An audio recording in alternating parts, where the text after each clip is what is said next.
we really are developing this kind of third genre of beverage that has been around for centuries, but no one really can get anywhere, and no one really knows the potential or spectrum of it. Evolution takes time. I think we're following a similar curve as the craft beer industry did about 20 years ago.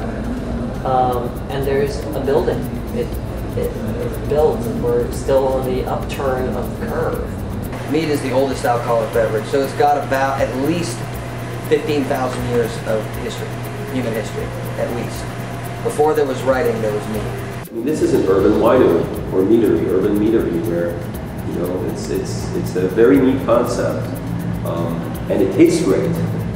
It's not like we're selling stuff that doesn't taste great, but we're selling stuff that really tastes great, and you can get really nice and drunk on it.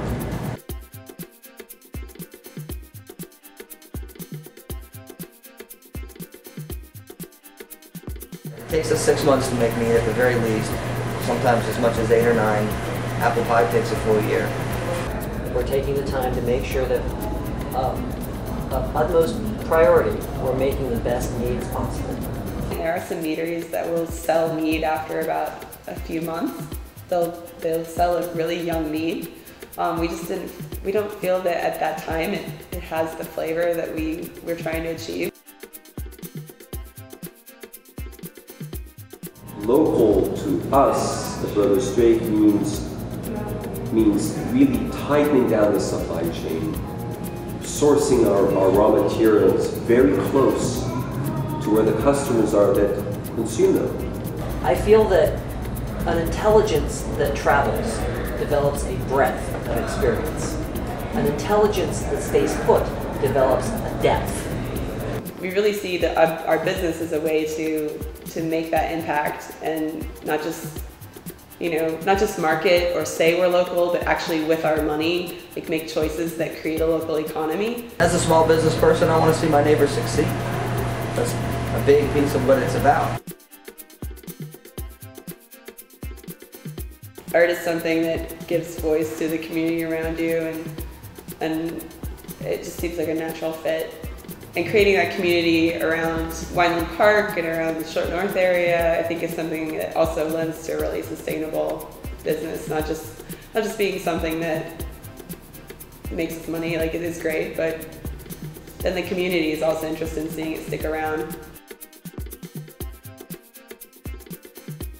Inherently, what we're going to do is open something that's similar to this, what we have here in another city.